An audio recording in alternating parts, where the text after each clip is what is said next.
گر بمیرم در غریبی تاجیکستانم بره، مرده ای من پیش چشمی مادری جانم بره. گر بمیرم در غریبی تاجیکستانم بره، مرده ای من پیش چشمی مادری جانم بره. تا بگیرید آخرین بار بشنوم آوازی او، تابوتی من را به کلا پیش خیشانم بره.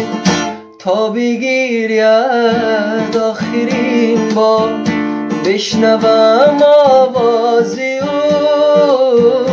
تابوتی من را به کلا پیش خیشانم بره.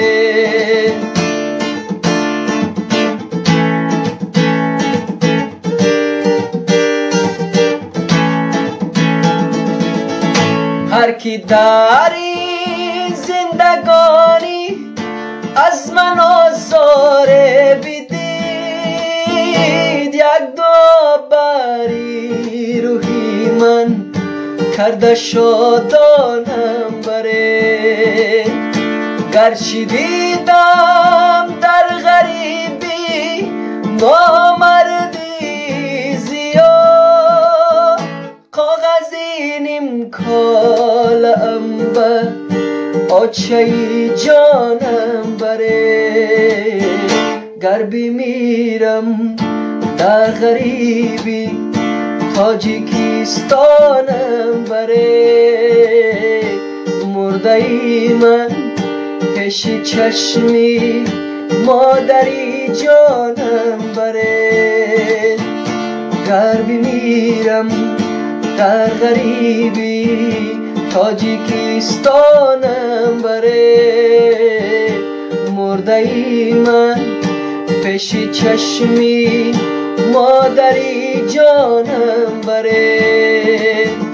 تا بگیرید آخرین بار بشنوم آوازی و کاغذی نیم کاله عنبر مادری جانم